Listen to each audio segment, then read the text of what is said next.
I like Epic Universe, and one day I know I will love Epic Universe. But right now, after experiencing the park and previews for 3 days, this was Friday, April 25th. This was the day that the previews closed at 6 p.m. for a private event, corporate event. So there were just about 4,000 guests there, the smallest crowd that I saw in my 3 times there. Then again on Sunday, April 27th, where there were roughly twice as many people. And on Monday, April 28th, which was the first weather delay for paid preview guests. And I'll get to that shortly. But the park itself is beautiful. They have their 3 or 4 best rides are amazing. The detail in the lands exceptional. The team members they were great. I have few complaints, and I'm not even going to mention a complaint in this list. Everyone was just above and beyond. These are people that know that they are special to be at this opening of this park that will be amazing one day.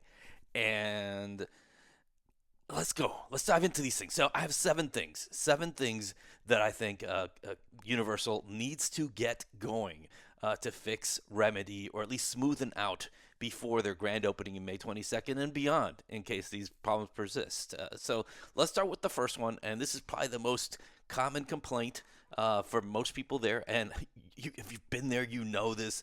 It's the virtual line of the Ministry of Magic ride. So unless you book a VIP tour, and that's like a 4 figure expense for you, the chances are slim that you will get on it in any given day. There's 2 big problems right now. The first is capacity. Right now, they can't cycle enough of the vehicles through the ride to actually get enough people in there. And I was lucky on my very first day, even though the park closed 3 hours earlier than the other 2 nights. The fact that it was at low capacity, the fact that I spent hours glued to my phone going back and forth until I found an available spot for me and my family of 3. That was I thought, hey, this is going to be easy now on Sunday and Monday, but no, that's the only time I got to experience it. It's a great experience, but again, capacity is the issue, and that's why a lot of people can't go on the ride. Now, the beauty of this is that just like Disney did with Rise of Resistance, where they also had some capacity issues initially, eventually got a lot of downtime, eventually got things running. Universal is going to crack the code on this. They have to. They've invested too much in this ride for that not to be the case. So that will take care of itself over time.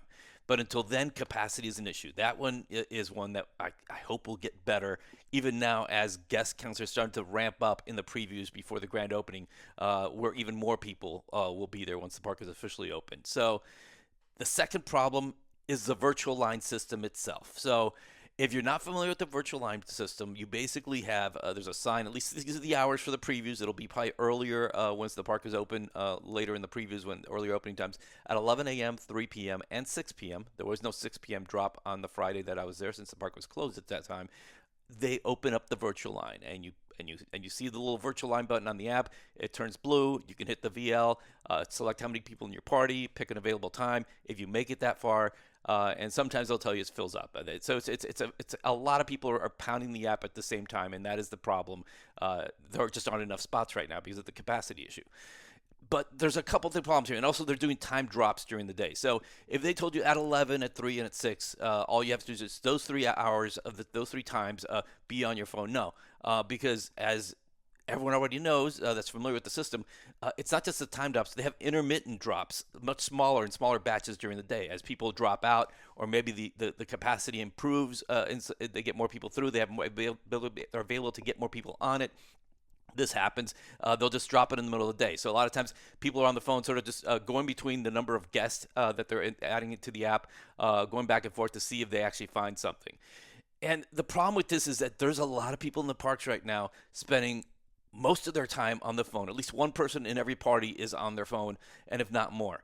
And this is not a problem if you would think, hey, people want to be on their phones. No, but they don't. And so my last day, the Monday, the April 28th, I was with my wife in the Cirque de Arcanis pre-show. There was a 3:05 show, 3:05 p.m. show, and obviously 3 p.m. we're sort of just walking it through the line, getting into the first pre-show, and and there's people who are working there, the team members saying, guys, there's no recording in this room. There's no recording in the room because they saw the phones out. No one was recording anything. There were just a bunch of lit up phones because people were trying to get on the ride. And of course, by then it was already filled up because it was, it's a virtual line that's a failure. It's like the old price line where 5 out of 6 people get rejected. This is a problem. For especially on a preview day where people are paying so much and you're expecting them to, hey, it's not annual passes where you go, oh, I'll go back next time and I'll do it. It's a ride. It's a rejection service is what the virtual line is right now. And the worst thing right now is that there are no limits. And initially, when it first rolled out, it wasn't so bad. It's just like the Disney ones where at a certain time they drop it and you go in and you can do it.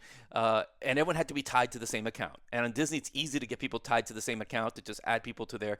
And they know that once you do it, if you do Secure Ride, you're not going to be able to get another one. That's not the case right now at Universal. If you want to get on Ministry of Magic, there are people, while most people are not able to succeed in getting a ride on any given day, there are people that are getting 2, 3. I even heard someone that got 4 virtual rides in the same day because all you have to do is just have 3 or 4 different people. You're only putting in the number of people in your party. There's no identification or anything. You just show the QR code when you get to the scan after you get in there.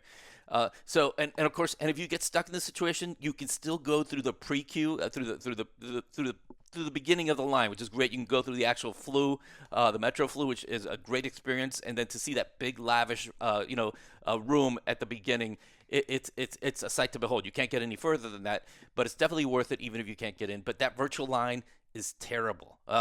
Maybe they'll limit it in time or capacity will get to the point that more people, if not most guests, will be able to do it. But if not, it's at the end, towards the end of the day, around 3, 4, 5, 6 in the afternoon. You see the lines at the concierge, which is basically their guest services. They're outside of every portal with lines way long, and everyone's just rumbling about Ministry of Magic. What will the park do for them because they couldn't get on the ride? It's that kind of situation. It's not a pleasant thing for the people working there who are doing a great job. It's definitely not a great situation for the people who had high expectations of their visit. So virtual line, number 1. Number 2, the food. Now, I know everyone's raving about the food at Epic Universe. Hear me out. We ate or snacked at Atlantic, Das Steakhouse, Burning Blade Tavern, Meteor Astropub, Café L'air de la Sirene. We'd eaten at Toadstool Cafe a couple times at Universal Studios Hollywood, so we passed on that one.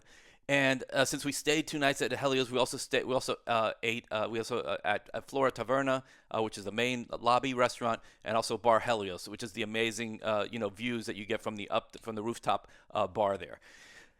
I did regret not getting the mac and cheese cones at Burke and the DK Barrel at Super Nintendo World. I really wanted to get, but the last night it was sort of a rainy night, and I just forgot to go back there and get it. But I was not impressed with anything that I ate. Definitely a lot of good stuff, and even at worst it was maybe okay. But there was nothing that I would say, oh, I have to go back and try this again. So our first meal, and it was probably our best meal, was at Das Steakhouse. And I assure you, I'm not going to go through every single meal, but I just want to get to the point of that this is a critique within the food thing. And yeah, so it was one of our best. We had the brisket meatloaf skewers, the chicken skewers, a side of fries, the Montacane mocktail. The problem with this is that there was no way to customize your order on the mobile app. And then if you go in person, there's just a bunch of kiosks that you have to pick. There's no customization in the apps. You had to line up all the way. There's a counter at the right where a live person will actually be there to take your order. Thankfully, we were there. This was Friday. I'm sorry, this was Friday. Yes, the Friday when it was just a few people there.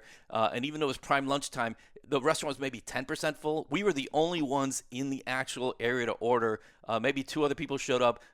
Tom Morrow for Disney fans was also one of the people who came in during this time, but really pretty empty. It's a problem when they make their food so cool, but they don't have a way to customize it easily, and I think that's the problem. And also some of the stuff that's ballyhooed here. So let's say the Hunter's garlic steak. This is STAKE. It's got so much online love. So I had to get it. It's basically just a large garlic breadstick that's shaped like a steak, to kill a vampire, with a small cup of like Little Caesars-esque garlic butter. It initially was an $8.99 item, but by the time we got there, the hype had gone up to $11.99. So it cost more for my entree, the grilled chicken skewer served on bread, on a naan with Mexican salsa, garlic tzatziki, and cabbage, than it did for this one big breadstick. It made no sense. The worst thing about the food, after Friday. So Friday was great. I was so impressed with Das Steakhouse that the food came out in 5 to 7 minutes. That and this was customized. We had customized it because one of us had some alternate modifications to make, and it showed up right away. So that was great. And I said, they've done what Universal Studios Universal Studios Florida and Islands of Adventure had failed to do, because they were notorious about once you place a mobile order or even order at a restaurant, you're there for 20, 30 minutes sometimes, even longer in some cases, waiting for your food. I was impressed. Little did I know it was just a capacity thing, because there weren't a lot of us there. Sunday, Monday, there was a lot of waiting. When we got there, we arrived late on Sunday since we were checking into the hotel, and we ate lunch off-site before getting there. And when we got there, it was around 2:30 or so, and there was a line at Pizza Moon that was stretching all the way up, deep into Constellation Park. And that was just to get in. And there was reports of people like waiting an hour or so for getting their mobile orders from Toadstool Cafe. So they are not ready for this. And now that they're increasing, the capacity of guests, the guests that they're getting in there, with 8,000 guests, it was rough on Sunday. I can't imagine when it's 10, 20,000, 30,000 guests when the park is fully open, how they're going to cope with that. It's not functional, and people are having an unpleasant experience. Atlantic is the other restaurant I want to talk about. It is gorgeous. You have great views of the park. Reservations were easy to get. They're now open through the official, through the Universal site. But to me, the food we ate, we had the Chilean sea bass. I had the burger. I've had the chicken, and we had the dessert, the snickerdoodle loot thing. And none of it was amazing. I think my burger was the best thing, but it was, you're paying almost $30, $40, north of $40 in some cases for the Chilean sea bass and the steaks. And it took us about 40, 50 minutes after we ordered for the food to get there. And you're saying it's table service. You want to relax there, but not when you're on a timed clock, when you're at a preview for 7 hours, and you want to do as much as you can. You didn't want to spend an hour and a half, which is what we ultimately had to spend at Atlantic there. It's great if that's what you wanted to do, perfect. But just the fact that the order took so long. And again, this is a premium seafood chop house kind of situation. I've never been to a high-scale seafood, and I've been in Florida my whole life, most of my life, I guess, and I've never been to a high-end seafood restaurant that did not offer some bread, some biscuits, something to keep you going, especially if the food is taking a long time. So it was sort of shocking to see that happen, and just a long wait. And the restaurant was only about half full, so I don't know why that was the case. Yeah, so again, that's number two. Let's go to number three, the app. So I sort of hinted at it before. You can mobile order, but it's not like Disney's app where you can just basically modify an existing order, modify anything that's an item. So if there's like a burger that comes with 8 things, you can take things off and stuff like that. You can do things to different items. You can substitute things all within the mobile app. They've considered everything there. That does not exist in the current Universal app for Epic Universe. And this is a problem because the park food itself is death for a fussy eater as described. If you have one in your group, and I did, you're sort of stuck. And sometimes there are no options. So if you have a kid or even an adult that gets freaked out by a black bun on a burger at Das Steakhouse, or a white rice eater that doesn't want to get past the ancient greens at Burke's restaurant, there is no audible here. But back to the app, it's not just a lack of mobile order or the awful virtual line technology where folks can claim as much as they want, unlike Disney. The app itself doesn't make a lot of sense. For now, the menus aren't visible until you're in the park, so you really can't start planning what you're going to eat and who's going to order what outside of researching posts by folks that already went. And even then, the prices and offerings continue to change. The garlic steak, that again, was $8.99 when it first came out. It was $11.99 when I got there just a couple weeks later. And Epic Universe, and your phone knows you're there. You can pull up attractions and wait times, and you get everything going on at all the parks. Why are you getting all the parks when you're at Epic Universe? You don't care about the wait times at the other parks. You cannot get there easily. It's not like the 2 other parks where you just basically hop on a Harry Potter Hogwarts train, or walk across the front of the park to the other front of the park and get in that way. You can filter them out, and you just hit filter, then you hit venue, then you click out to clear it out, click Epic, hit apply. And as long as you don't close the app, it'll stay there. But the moment you get out of the app for any reason, and you have to reopen the app, you're back to square one. It doesn't make any sense. The app needs a lot of work. For the heat, this was April, and the park, especially Constellation Park, which is the largest part of the park, the whole beautiful ending, it's a clay oven. Even with all the water features, you are cooking in a park with minimal shade. Some will argue that trees, they're going to mature, they're going to grow, and shading features will eventually be added. But right now, there aren't any ways to get around it. I saw so many sunburned people walking around near the end of the day. And of course, this is Florida. This is a touristy thing that happens when you go to Florida. You see people just that did not underestimated the power of the sun or the necessity of sunblock. But this is a problem because you have to travel through Constellation Park to go from land to land. There's no transportation structure circling the park. There's no way around it. You are going to walk through this beautiful area that just happens to be all exposed to the sun. So bring sunscreen, bring patience, bring fans, bring cooling towels. It's a problem that they definitely need more shade there.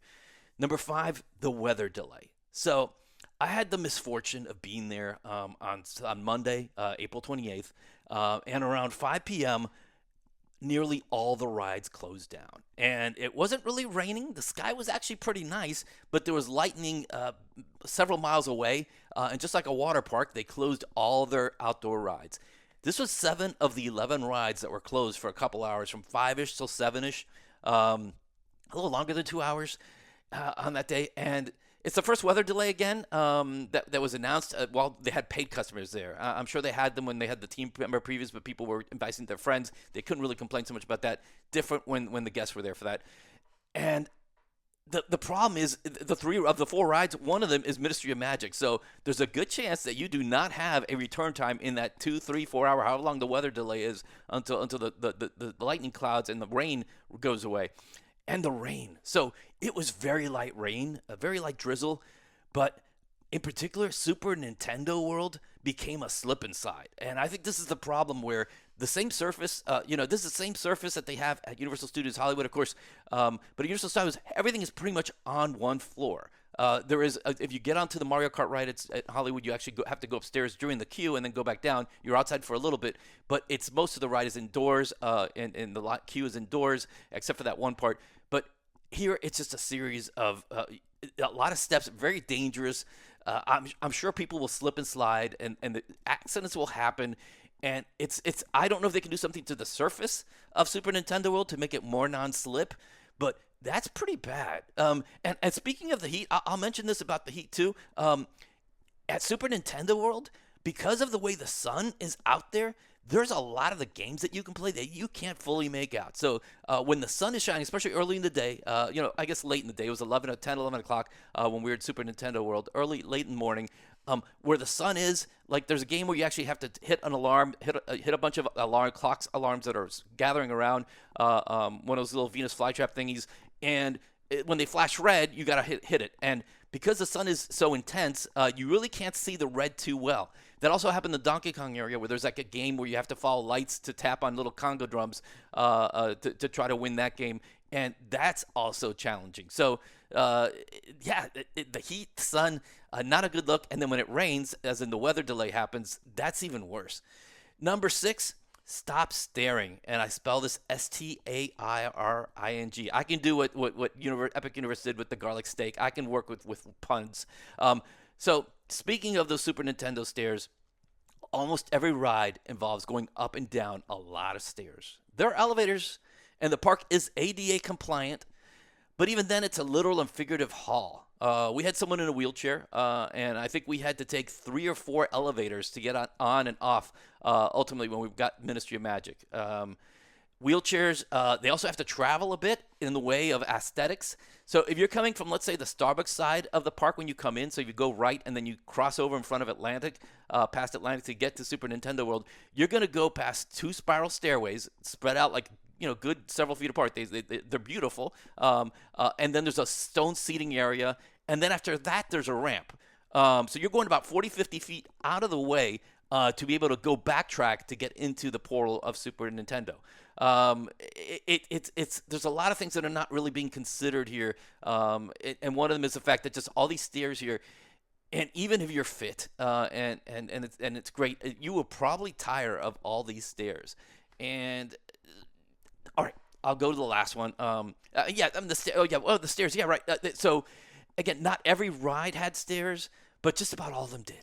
And even some of the outdoor play areas, speaking about the heat and the weather delay stuff I mentioned, some of them are outdoors. So you're sort of stuck with the elements. They're open when it's raining and when the heat's out there, but you're exposed to the elements pretty badly. Okay. Yeah. So the lack of rides. Each land, this is number 7, the lack of rides. I made it to the end. Each land has just one or two, and in some cases, 3 rides. Ministry has 0 rides unless you're lucky enough to get a virtual line. They do have a show, of course, that happens several times a day, but there's a good chance most people going into the Ministry of Magic area. And to be honest, this was the place that impressed me the most. I knew Super Nintendo World. And again, I knew the much smaller Super Nintendo World that's in Hollywood. I was blown away by the large massiveness of the one here, especially the Donkey Kong area in the back. The fact that there's 2 levels of games of stuff to play, amazing.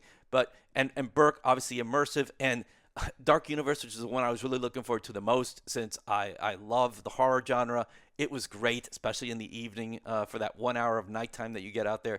But specifically the whole recreation of whatever 1920s 1930s Paris, whatever it is supposed to be. I'm a Harry Potter fan, but I don't know anything about the Fantastic Beast genre of movies, so it felt, there were outdoor cafes. The La Café La Sirène has 2 outdoor seating areas that I recommend you sit at because you just get to take it all in.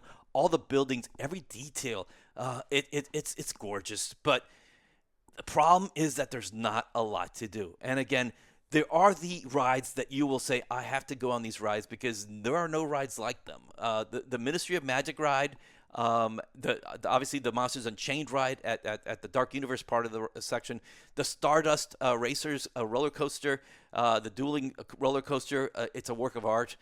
Those 3. And the 4th one I would say would be Mario Kart, but I've been on Mario Kart before, and a lot of people don't like it because it's you have to sort of learn how to play it to truly enjoy it. And augmented reality, some people, it may make some people queasy, but you have definitely 3 rides that their top 3 rides are better than the top 3 rides at most of the other parks. Beyond that, the other rides are largely okay. And that's the problem, that everyone's going to be running to these rides. Even the Minecart Donkey Kong ride did not impress me or anyone in my party. It was fun, but it's so low capacity because it's 4 people loading at a time. When Disney had a 4 loading roller coaster, when they did with Primeval World Animal Kingdom, and it was not a marquee ride by any stretch, they doubled the tracks. So there were 2 versions of 2 tracks, so you can actually double the capacity on it. Right, we went to Minecart. The very first thing we did when we had early opening, and since we had already done the Stardust back on Thursday, went into the Mario area, and the Mario Kart was closed. Yoshi was maybe a 30-minute wait, which normally was a walk-on just about every other time, and the Minecart was already at 75 minutes, 4 minutes into the after 10 a.m. So 10:04 is already a 75-minute wait. So 4 minutes after officially had opened for guests staying at any of the hotels. So it was rough. And then by the time the other guests came in, it was a 2-hour wait, and then it was down. And so there's not enough rides right now. And you could see it, especially if you wind up at the Helios and you go up to the rooftop, you see the fact that there is at least 2 plots of land that are been, graded. It's paved the way. I was hoping that this is for expansion because they need things to do. And while it's great, the interactions are great. Their character interactions at Dark Universe are amazing. Obviously, people that want to meet Hiccup and Toothless at Berk, that wait was one of the longest waits. Even in the rain, it was a good, 50 minutes, almost an hour. And most times it was well above an hour to wait for that. There's so many cool things happening at this park. But please, please, please, Universal, fix this. Remedy this. These 7 pressure points are probably not unique to me. You created this great menu with exotic things, but if you think that Disney fans, everyone loves Satuli Canteen. Not everyone, but Satuli Canteen at Pandora area is such a unique menu. But if you went to a park and every menu was Satuli Canteen, you could probably imagine why there would be people upset at the fact that there's a lack of simple choices at places, and definitely the ability to modify things. So people that have any kind of and again, these are tourists. They come from all over the world to come this place. That they need choices that are more basic and common sometimes. So I really enjoyed my time at Epic Universe, and yes, I paid more for this stay, these 3 days, 2 days at Grand Helios and 3 days of admission than me and my family paid for our annual passes, Universal. So I know that this is going to be a big moneymaker for them, even if it's at low capacity. But Universal, Comcast, you know what to do. Fix it.